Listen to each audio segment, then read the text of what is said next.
Part 1.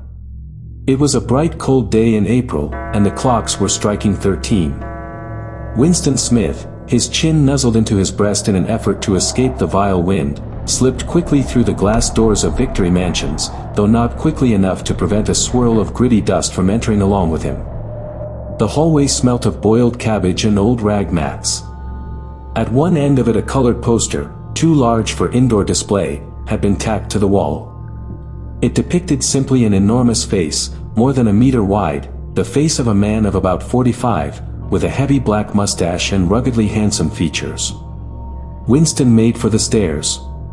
It was no use trying the lift. Even at the best of times it was seldom working, and at present the electric current was cut off during daylight hours.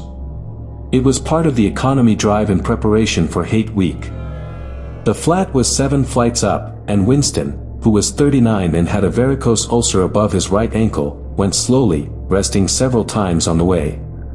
On each landing, opposite the lift shaft, the poster with the enormous face gazed from the wall. It was one of those pictures which are so contrived that the eyes follow you about when you move.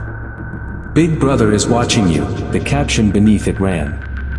Inside the flat a fruity voice was reading out a list of figures which had something to do with the production of pig iron. The voice came from an oblong metal plaque like a dulled mirror which formed part of the surface of the right-hand wall. Winston turned a switch and the voice sank somewhat, though the words were still distinguishable. The instrument, the telescreen, it was called, could be dimmed, but there was no way of shutting it off completely. He moved over to the window, a smallish, frail figure, the meagerness of his body merely emphasized by the blue overalls which were the uniform of the party. His hair was very fair, his face naturally sanguine, his skin roughened by coarse soap and blunt razor blades and the cold of the winter that had just ended. Outside, even through the shut window pane, the world looked cold. Down in the street little eddies of wind were whirling dust and torn paper into spirals, and though the sun was shining and the sky a harsh blue, there seemed to be no color in anything, except the posters that were plastered everywhere. The black mustachioed face gazed down from every commanding corner. There was one on the house front immediately opposite. "Big Brother is watching you," the caption said, while the dark eyes looked deep into Winston's own. Down at street level another poster, torn at one corner, flapped fitfully in the wind, alternately covering and uncovering the single word "Ingsoc." In the far distance a helicopter skimmed down between the roofs, hovered for an instant like a bluebottle, and darted away again with a curving flight.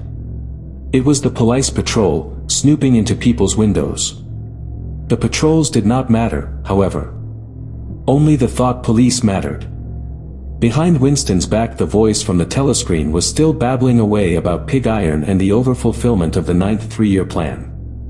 The telescreen received and transmitted simultaneously. Any sound that Winston made, above the level of a very low whisper, would be picked up by it. Moreover, so long as he remained within the field of vision which the metal plaque commanded, he could be seen as well as heard. There was of course no way of knowing whether you were being watched at any given moment. How often, or on what system, the thought police plugged in on any individual wire was guesswork. It was even conceivable that they watched everybody all the time. But at any rate they could plug in your wire whenever they wanted to. You had to live, from habit that became instinct in the assumption that every sound you made was overheard, and, except in darkness, every movement scrutinized. Winston kept his back turned to the telescreen. It was safer, though, as he well knew, even a back can be revealing. A kilometer away the Ministry of Truth, his place of work, towered vast and white above the grimy landscape. This, he thought with a sort of vague distaste, this was London, chief city of Airstrip 1, itself the third most populous of the provinces of Oceania. He tried to squeeze out some childhood memory that should tell him whether London had always been quite like this.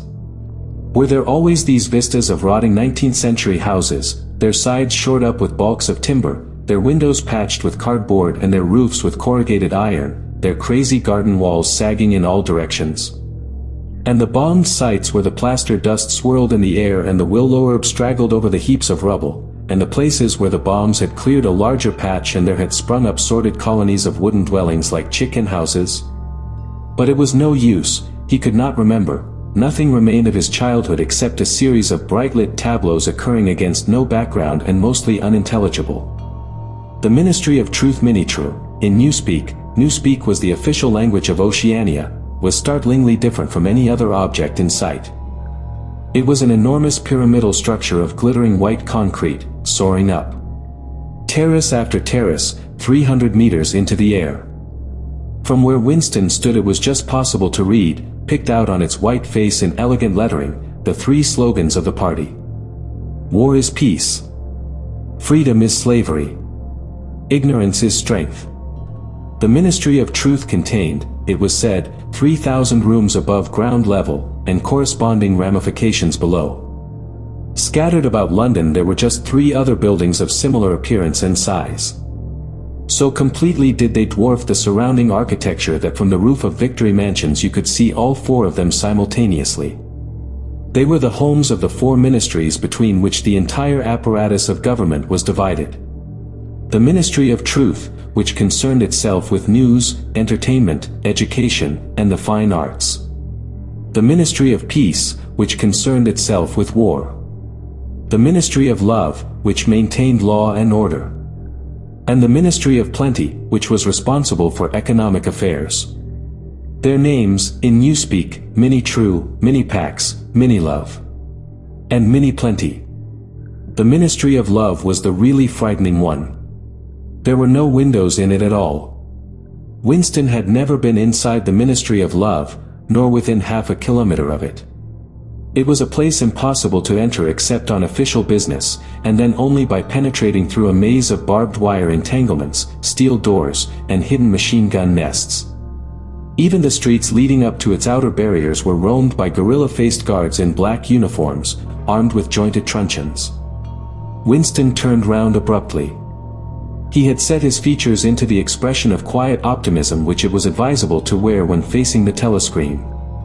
He crossed the room into the tiny kitchen. By leaving the ministry at this time of day he had sacrificed his lunch in the canteen, and he was aware that there was no food in the kitchen except a hunk of dark-colored bread which had got to be saved for tomorrow's breakfast.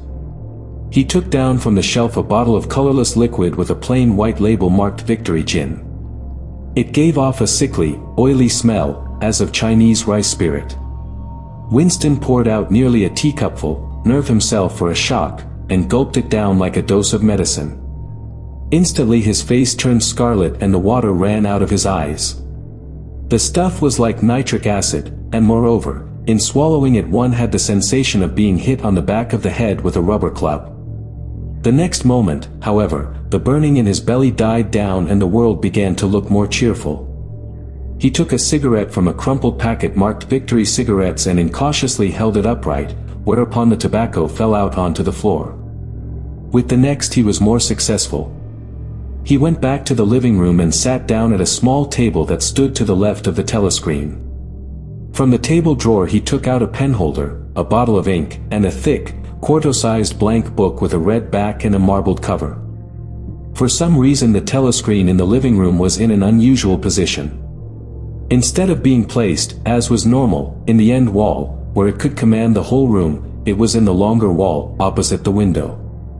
To one side of it there was a shallow alcove in which Winston was now sitting, and which, when the flats were built, had probably been intended to hold bookshelves.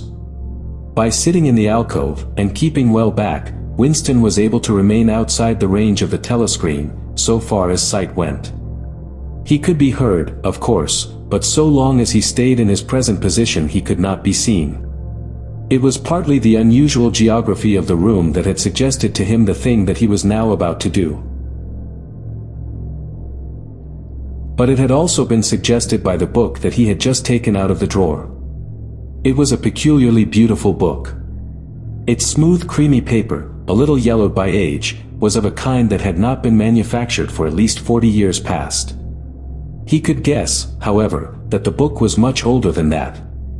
He had seen it lying in the window of a frowsy little junk shop in a slummy quarter of the town, just what quarter he did not now remember, and had been stricken immediately by an overwhelming desire to possess it.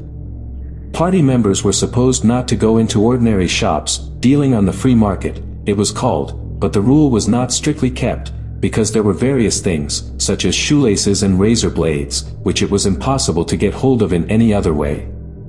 He had given a quick glance up and down the street and then had slipped inside and bought the book for $2.50. At the time he was not conscious of wanting it for any particular purpose. He had carried it guiltily home in his briefcase. Even with nothing written in it, it was a compromising possession. The thing that he was about to do was to open a diary.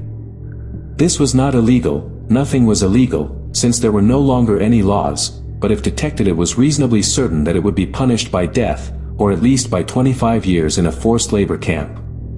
Winston fitted a nib into the penholder and sucked it to get the grease off. The pen was an archaic instrument, seldom used even for signatures, and he had procured one. Furtively and with some difficulty, simply because of a feeling that the beautiful creamy paper deserved to be written on with a real nib instead of being scratched with an ink pencil. Actually, he was not used to writing by hand. Apart from very short notes, it was usual to dictate everything into the speakwrite, which was of course impossible for his present purpose. He dipped the pen into the ink and then faltered for just a second. A tremor had gone through his bowels. To mark the paper was the decisive act. In small clumsy letters he wrote, April 4th, 1984. He sat back. A sense of complete helplessness had descended upon him. To begin with, he did not know with any certainty that this was 1984. It must be round about that date, since he was fairly sure that his age was 39, and he believed that he had been born in 1944 or 1945, but it was never possible nowadays to pin down any date within a year or two. For whom, it suddenly occurred to him to wonder, was he writing this diary? For the future, for the unborn. His mind hovered for a moment round the doubtful date on the page, and then fetched up with a bump against the newspeak word doublethink.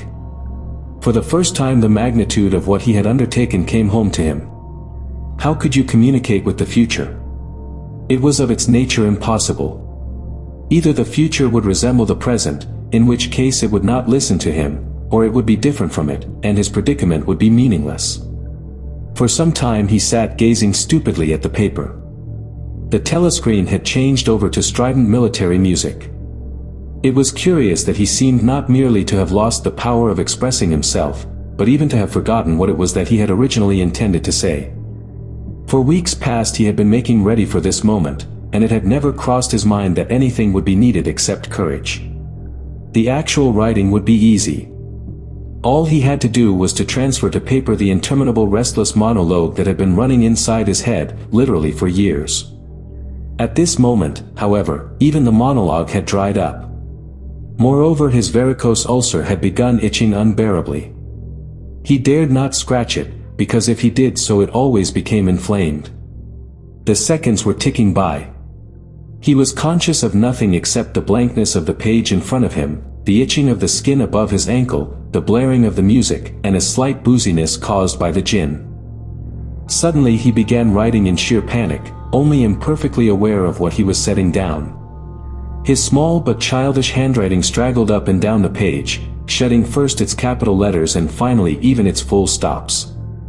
April 4th, 1984. Last night to the flicks.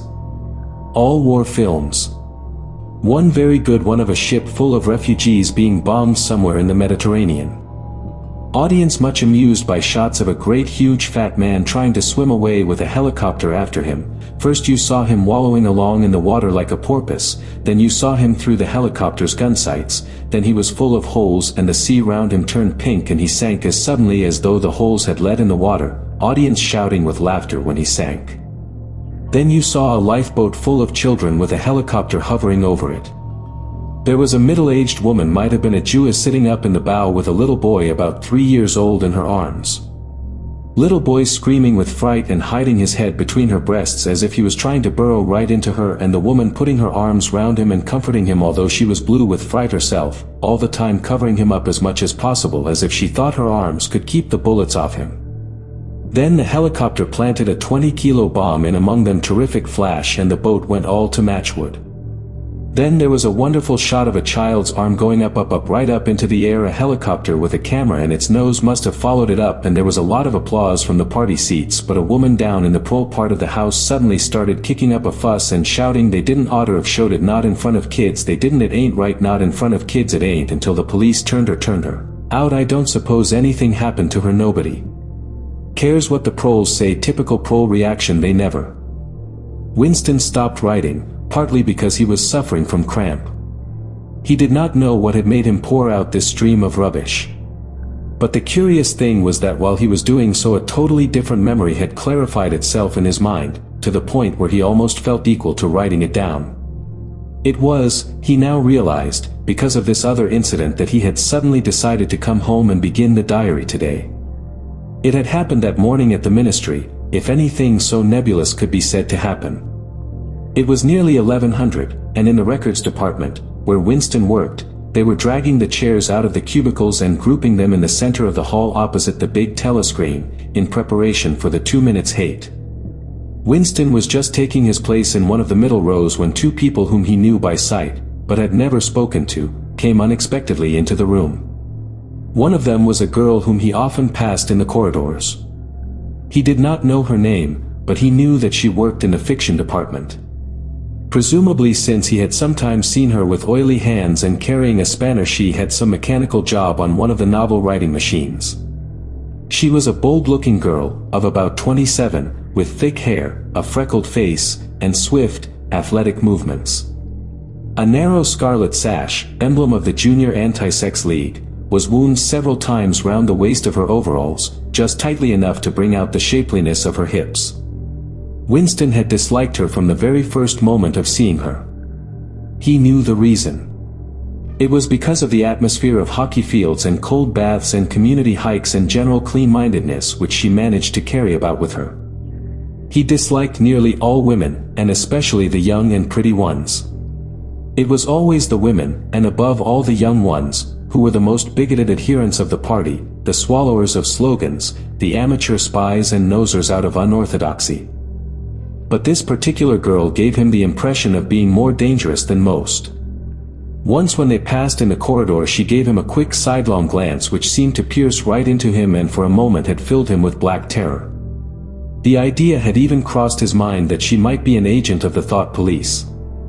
That, it was true, was very unlikely. Still, he continued to feel a peculiar uneasiness, which had fear mixed up in it as well as hostility, whenever she was anywhere near him. The other person was a man named O'Brien, a member of the inner party and holder of some post so important and remote that Winston had only a dim idea of its nature. A momentary hush passed over the group of people round the chairs as they saw the black overalls of an inner party member approaching. O'Brien was a large, burly man with a thick neck and a coarse, humorous, brutal face. In spite of his formidable appearance, he had a certain charm of manna. He had a trick of resettling his spectacles on his nose which was curiously disarming in some indefinable way, curiously civilized. It was a gesture which, if anyone had still thought in such terms, might have recalled an 18th-century nobleman offering his snuff-box. Winston had seen O'Brien perhaps a dozen times in almost as many years. He felt deeply drawn to him, and not solely because he was intrigued by the contrast between O'Brien's urbane manner and his prizefighter's physique. Much more it was because of a secretly held belief, or perhaps not even a belief, merely a hope that O'Brien's political orthodoxy was not perfect. Something in his face suggested it irresistibly.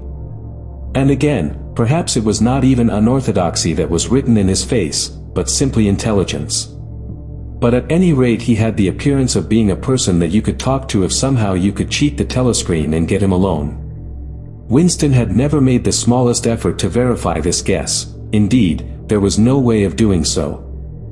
At this moment O'Brien glanced at his wristwatch, saw that it was nearly 1100, and evidently decided to stay in the records department until the 2 minutes hate was over. He took a chair in the same row as Winston, a couple of places away. A small, sandy-haired woman who worked in the next cubicle to Winston was between them. The girl with dark hair was sitting immediately behind. The next moment a hideous, grinding speech, as of some monstrous machine running without oil, burst from the big telescreen at the end of the room. It was a noise that set one's teeth on edge and bristled the hair at the back of one's neck. The hate had started. As usual, the face of Emmanuel Goldstein, the enemy of the people, had flashed onto the screen. There were hisses here and there among the audience. The little sandy-haired woman gave a squeak of mingled fear and disgust. Goldstein was the renegade and backslider who once, long ago, how long ago, nobody quite remembered, had been one of the leading figures of the party. Almost on a level with Big Brother himself, and then had engaged in counter-revolutionary activities, had been condemned to death, and had mysteriously escaped and disappeared. The programs of the 2 Minutes Hate varied from day to day, but there was none in which Goldstein was not the principal figure. He was the primal traitor, the earliest defiler of the party's purity. All subsequent crimes against the party, all treacheries, acts of sabotage, heresies, deviations, sprang directly out of his teaching. Somewhere or other he was still alive and hatching his conspiracies, perhaps somewhere beyond the sea, under the protection of his foreign paymasters, perhaps even so it was occasionally rumored in some hiding place in Oceania itself.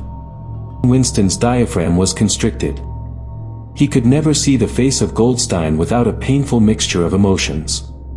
It was a lean Jewish face, with a great fuzzy aureole of white hair and a small goatee beard, a clever face, and yet somehow inherently despicable, with a kind of senile silliness in the long thin nose, near the end of which a pair of spectacles was perched.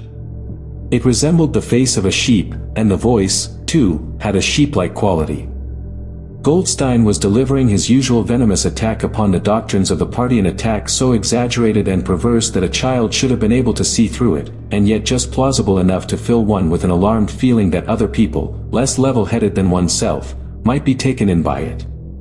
He was abusing Big Brother, he was denouncing the dictatorship of the party, he was demanding the immediate conclusion of peace with Eurasia, he was advocating freedom of speech, freedom of the press, freedom of assembly, freedom of thought. He was crying hysterically that the revolution had been betrayed, and all this in rapid polysyllabic speech which was a sort of parody of the habitual style of the orators of the party, and even contained newspeak words, more newspeak words, indeed, than any party member would normally use in real life. And all the while, lest one should be in any doubt as to the reality which Goldstein's specious claptrap covered, behind his head on the telescreen there marched the endless columns of the Eurasian army, row after row of solid-looking men with expressionless Asiatic faces, who swam up to the surface of the screen and vanished, to be replaced by others exactly similar. The dull rhythmic tramp of the soldiers' boots formed the background to Goldstein's bleeding voice. Before the hate had proceeded for 30 seconds, uncontrollable exclamations of rage were breaking out from half the people in the room. The self-satisfied sheep-like face on the screen, and the terrifying power of the Eurasian army behind it, were too much to be borne. Besides, the sight or even the thought of Goldstein produced fear and anger automatically. He was an object of hatred more constant than either Eurasia or East Asia, since when Oceania was at war with one of these powers it was generally at peace with the other. But what was strange was that although Goldstein was hated and despised by everybody, although every day and 1,000 times a day, on platforms, on the telescreen, in newspapers, in books, his theories were refuted, smashed, ridiculed, held up to the general gaze for the pitiful rubbish that they were, in spite of all this, his influence never seemed to grow less. Always there were fresh dupes waiting to be seduced by him. A day never passed when spies and saboteurs acting under his directions were not unmasked by the thought police. He was the commander of a vast shadowy army, an underground network of conspirators dedicated to the overthrow of the state. The Brotherhood, its name was supposed to be. There were also whispered stories of a terrible book, a compendium of all the heresies, of which Goldstein was the author and which circulated clandestinely here and there. It was a book without a title. People referred to it, if at all, simply as the book. But one knew of such things only through vague rumors. Neither the Brotherhood nor the book was a subject that any ordinary party member would mention if there was a way of avoiding it. In its second minute the hate rose to a frenzy. People were leaping up and down in their places and shouting at the tops of their voices in an effort to drown the mad-deadening bleating voice that came from the screen. The little sandy-haired woman had turned bright pink, and her mouth was opening and shutting like that of a landed fish. Even O'Brien's heavy face was flushed. He was sitting very straight in his chair, his powerful chest swelling and quivering as though he were standing up to the assault of a wave. The dark-haired girl behind Winston had begun crying out, "Swine! Swine! Swine!" and suddenly she picked up a heavy Newspeak dictionary and flung it at the screen. It struck Goldstein's nose and bounced off. The voice continued inexorably. In a lucid moment Winston found that he was shouting with the others and kicking his heel violently against the rung of his chair. The horrible thing about the 2 minutes hate was not that one was obliged to act a part, but, on the contrary, that it was impossible to avoid joining in. Within 30 seconds any pretense was always unnecessary. A hideous ecstasy of fear and vindictiveness, a desire to kill, to torture, to smash faces in with a sledgehammer, seemed to flow through the whole group of people like an electric current, turning one even against one's will into a grimacing, screaming lunatic. And yet the rage that one felt was an abstract, undirected emotion which could be switched from one object to another like the flame of a blow lamp. Thus, at one moment Winston's hatred was not turned against Goldstein at all, but, on the contrary, against Big Brother, the party, and the thought police, and at such moments his heart went out to the lonely, derided heretic on the screen, sole guardian of truth and sanity in a world of lies. And yet the very next instant he was at one with the people about him, and all that was said of Goldstein seemed to him to be true. At those moments his secret loathing of Big Brother changed into adoration, and Big Brother seemed to tower up, an invincible, fearless protector, standing like a rock against the hordes of Asia, and Goldstein, in spite of his isolation, his helplessness, and the doubt that hung about his very existence, seemed like some sinister enchanter, capable by the mere power of his voice of wrecking the structure of civilization. It was even possible, at moments, to switch one's hatred this way or that by a voluntary act. Suddenly, by the sort of violent effort with which one wrenches one's head away from the pillow in a nightmare, Winston succeeded in transferring his hatred from the face on the screen to the dark-haired girl behind him. Vivid, beautiful hallucinations flashed through his mind. He would flog her to death with a rubber truncheon. He would tie her naked to a stake and shoot her full of arrows like Saint Sebastian. He would ravish her and cut her throat at the moment of climax. Better than before, moreover, he realized why it was that he hated her. He hated her because she was young and pretty and sexless, because he wanted to go to bed with her and would never do so, because round her sweet supple waist, which seemed to ask you to encircle it with your arm, there was only the odious scarlet sash, aggressive symbol of chastity. The hate rose to its climax. The voice of Goldstein had become an actual sheep's bleat, and for an instant the face changed into that of a sheep. Then the sheep face melted into the figure of a Eurasian soldier who seemed to be advancing, huge and terrible, his submachine gun roaring, and seeming to spring out of the surface of the screen, so that some of the people in the front row actually flinched backwards in their seats. But in the same moment, drawing a deep sigh of relief from everybody, the hostile figure melted into the face of Big Brother, black-haired, black-mustachioed, full of power and mysterious calm, and so vast that it almost filled up the screen. Nobody heard what Big Brother was saying.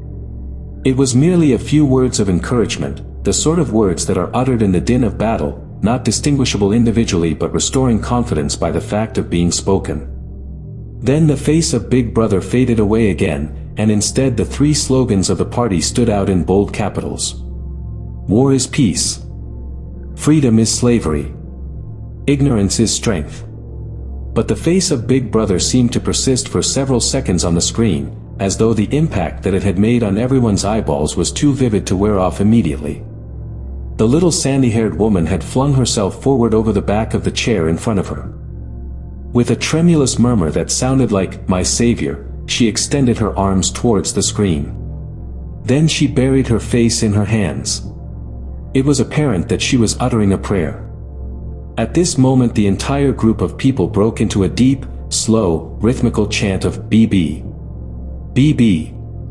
Over and over again, very slowly, with a long pause between the first "B" and the second, a heavy, murmurous sound, somehow curiously savage, in the background of which one seemed to hear the stamp of naked feet and the throbbing of tom-toms.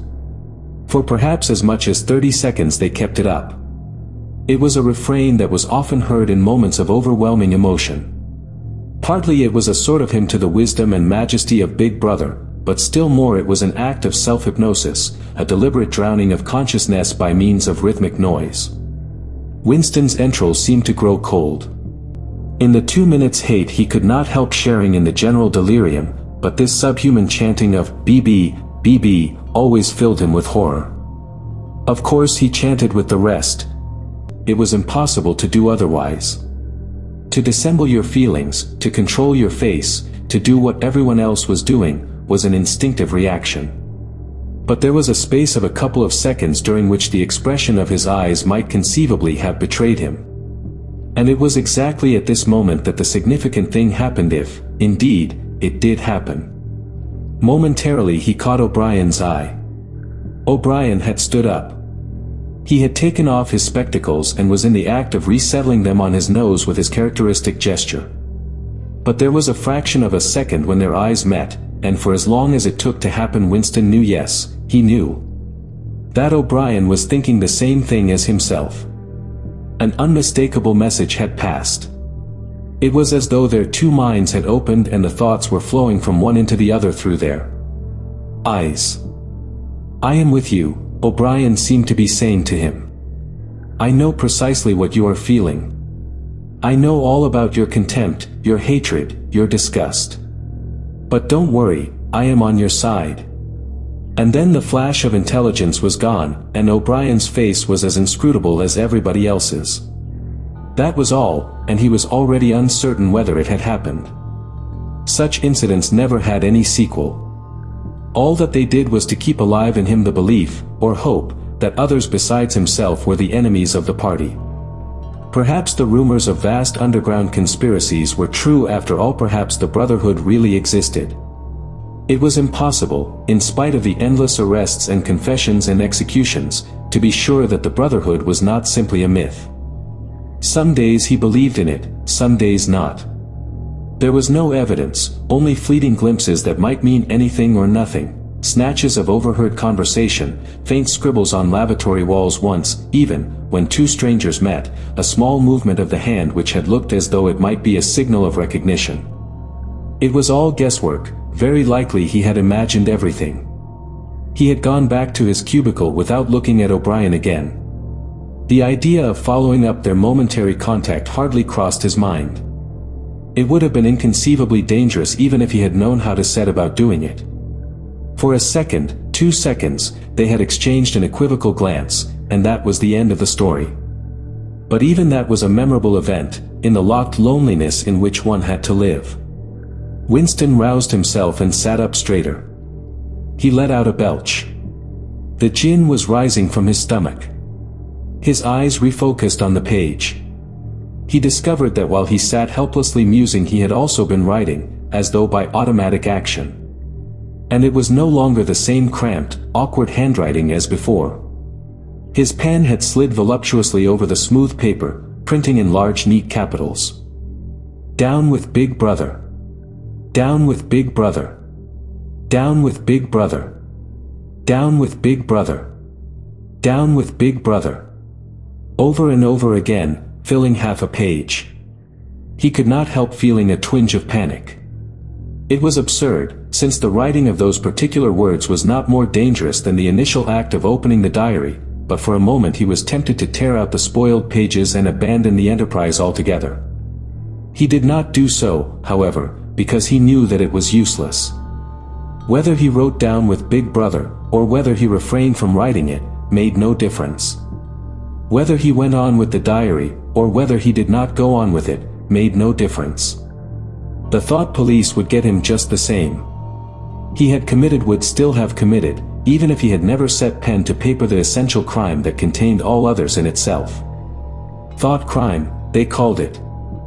Thought crime was not a thing that could be concealed forever.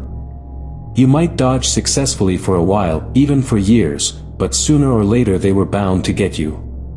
It was always at night. The arrests invariably happened at night. The sudden jerk out of sleep, the rough hand shaking your shoulder, the lights glaring in your eyes, the ring of hard faces round the bed. In the vast majority of cases there was no trial, no report of the arrest. People simply disappeared, always during the night. Your name was removed from the registers, every record of everything you had ever done was wiped out, your one-time existence was denied and then forgotten. You were abolished, annihilated, vaporized was the usual word. For a moment he was seized by a kind of hysteria. He began writing in a hurried, untidy scrawl. They'll shoot me, I don't care, they'll shoot me in the back of the neck, you don't care, down with Big Brother, they always shoot you in the back of the neck, I don't care, down with Big Brother. He sat back in his chair, slightly ashamed of himself, and laid down the pen. The next moment he started violently. There was a knocking at the door. Already. He sat as still as a mouse, in the futile hope that whoever it was might go away after a single attempt. But no, the knocking was repeated. The worst thing of all would be to delay. His heart was thumping like a drum, but his face, from long habit, was probably expressionless. He got up and moved heavily towards the door.